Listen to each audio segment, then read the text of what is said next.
Hello again, my friend. Today I will take you step by step through creating this acrylic painting of a cherry blossom tree. There is a list of supplies you will need to follow along in the description below. My name is Paula Manning Lewis, and I've been an artist for 30 plus years. I've taught SIP and paint classes in my local area for over 5 years, and I also teach privately. I hope you will paint with me today. This video has been sped up just a touch, so please press pause to spend more time working on each step. If you enjoy watching or painting along, please hit the like button and subscribe to my channel. Hit that bell if you would like to be notified of new videos when they are released. Alrighty then, let's get started.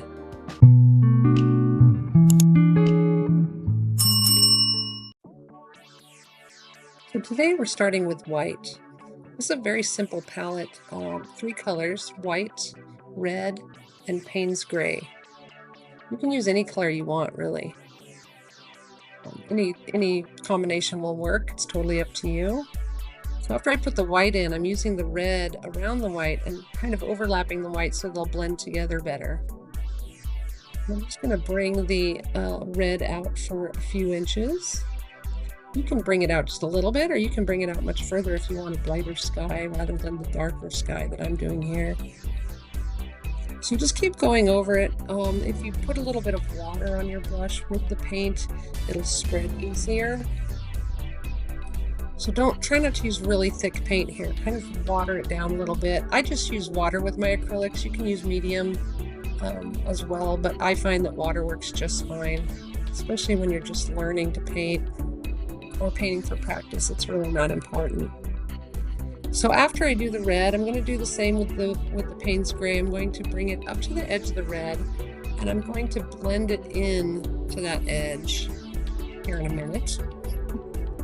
So you want to bring this blue all the way out to the edge of the canvas. There we go. So I dry off my brush, and then I come in and blend that edge so that it goes together. It's not just a straight solid line in between the colors. And if you want to get those brush strokes out, you can just keep working over it as it dries with your brush. You can also use a dry brush to blend it in a little bit better so it's smoother. I like the brush stroke look, so I don't blend mine in as much. And it looks like I'm going really fast here, but remember the video's sped up just a little bit. I'm just going to go over this blue a little bit more, just make sure that it's blended well.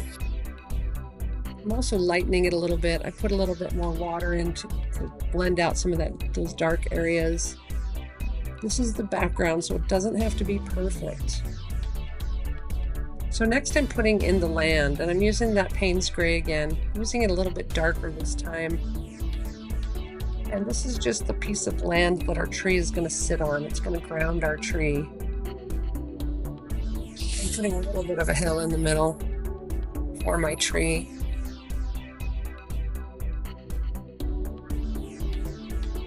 And remember, there are no mistakes. There are only happy accidents.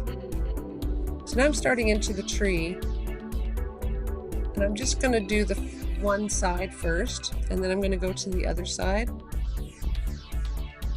And don't worry about getting these curves perfect. Your tree is going to look the way your tree looks. It's going to be different from my tree. You can get close, but you don't have to get perfect.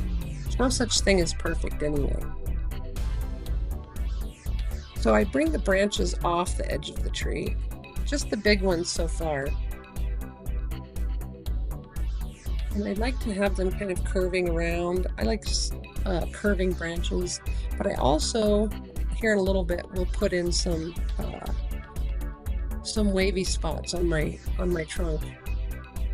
I think that those little bumps that I put in make the tree look a little bit more natural. Trees aren't perfectly smooth. They have bumps and they have knots and they have all kinds of things in them, and it just makes it look more natural. We're not trying to make it perfectly realistic. That's not the point of this. It is a stylized tree, so don't worry about it being perfect. Again, this is about having fun. I want you to have fun painting this tree. I want you to relax, enjoy the music, just chill. So once I've gotten those big branches up, I'm going to put in some of my smaller branches.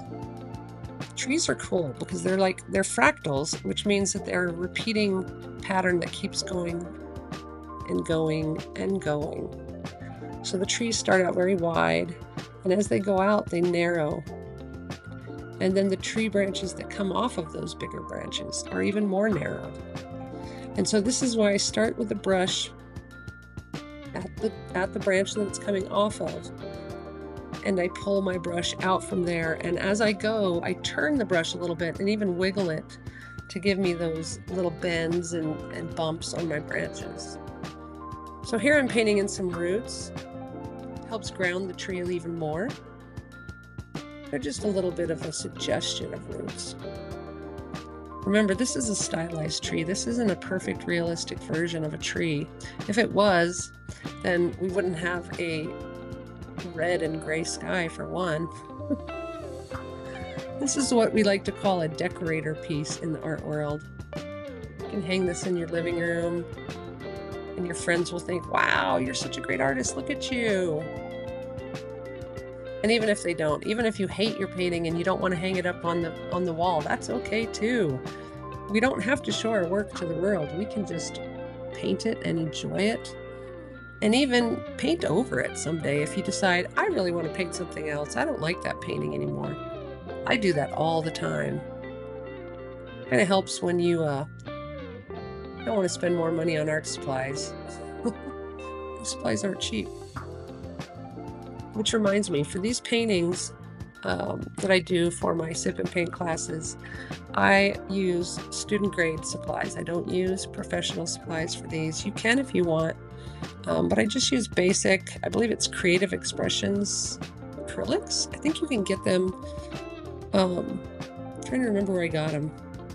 Online, I think it was Jerry's Artorama. You can also get them at, you can get paints at Walmart. You can get paints pretty much anywhere, Michael's, Hobby Lobby. And then the brushes are also cheap brushes, nothing fancy.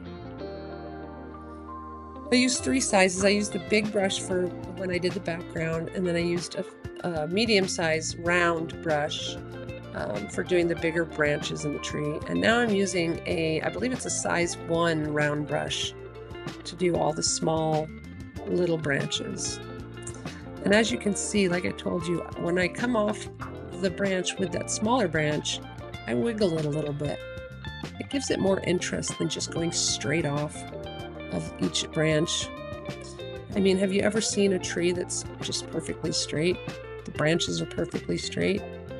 Even trees that look straight, like a pine tree, they aren't perfectly straight. They have all kinds of bends, and they're unique to themselves, just like we are as people. So now I'm just painting in all the little branches. So how's it going? Are you doing okay? Are you having fun? Are you painting along? Are you just watching? Leave me a comment down below if you want to request some other painting that you'd like to see me paint. Or if you have any questions about what I'm doing or the supplies I'm using. Again, I do have the supplies down in the description. Let me know. I would love your feedback. It helps me when I decide what I'm going to do next.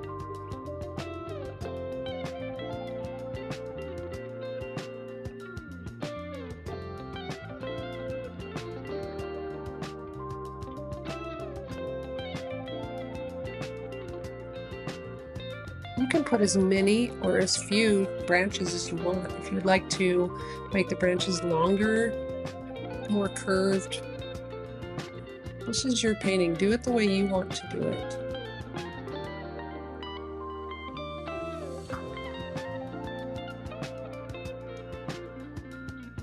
If this was one of my paintings, I would probably put more branches on it, just because in the observing of time here that I have, I just don't want to spend a bunch of time on it. Like I said in the beginning, you can go ahead and pause the video if you like. so that you can spend more time on each section.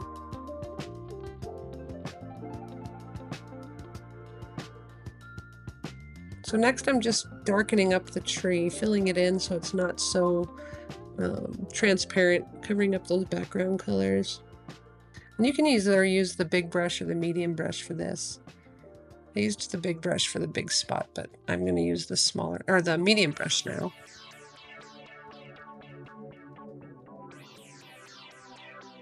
And you don't have to darken every single branch. I'm just mainly getting the bigger branches and the main trunk.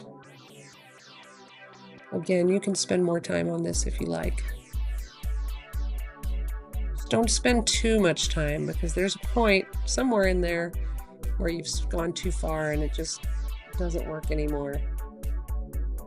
So don't get too tied up in perfection. Remember, this is fun. This is quick. It's about being loose. I've spent 30 years trying to get more loose in my painting, so if you have a problem with that, don't worry about it. I know where you're coming from. So now I'm putting in my little blossoms, and I'm starting with just little dots. I'm going to have dots and flowers. The dots fill in the space a little more. If you want to paint every single flower, you can do that. I like to look at these little circles as the buds of the blossoms. And so now I'm putting in the flowers, and basically it's a 5-point flower, so 5 petals. And you can either do 5 dots in a circle, or like I'm using the number 1 small brush. And what I do is I just kind of press down on the brush a little bit to the side that I want the petal to be on. And I do that in 5 directions to make the petal. And again, this is not something that needs to be perfect. Some of my flowers look different than others. They're not, you don't want them to be uniform, because then the painting just looks stiff. It looks much more natural if every flower does not look exactly the same.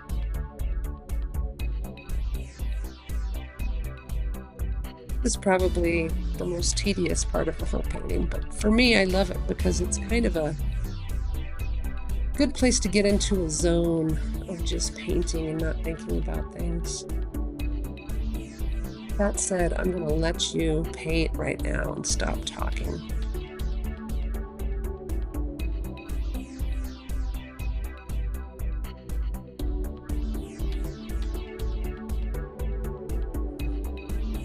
So on this part, I'm just painting a few flowers falling out of the tree to the ground.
Next, I'm putting the center of the flowers in.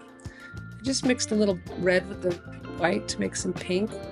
I'm just putting a dot in the center of each flower. Maybe even a dot in a couple of the circles there.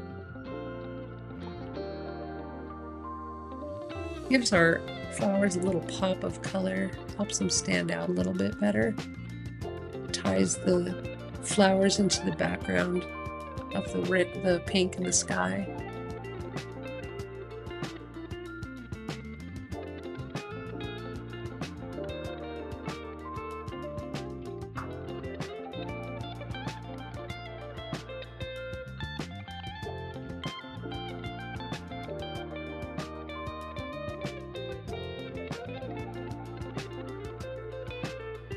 Once I finish the flowers, I'm going to go back into the tree, do a little shading. The side that's facing away from the sun is going to get just a little bit of a light gray along the edges. This isn't where the sun is shining, but this is where the light is reflecting onto the back side of the tree. It doesn't need to be very dark. Just on the edge, and blend it in a little bit into the center of the tree. It helps give the tree a little more rounded look.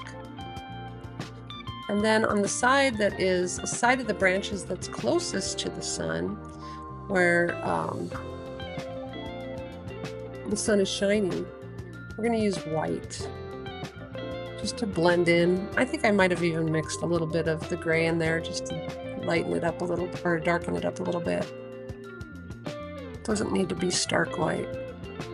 And so I go along all the edges of the branches that are facing the sun. Basically, whichever side of the branch is on the same side as the sun is the side you're going to highlight. This is where the sun, the highlight is where the sun hits the tree. It's not going to hit the back side because the tree is in front of the sun. It can be a little difficult to blend with acrylic, so you just want to use a little more water after you put the paint on to help blend it.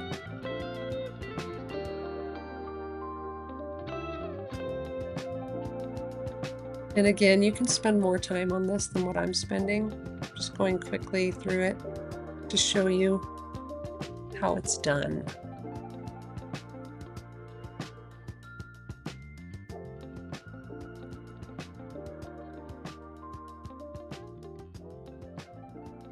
And don't forget when you finish to sign your painting. I sign with my initials.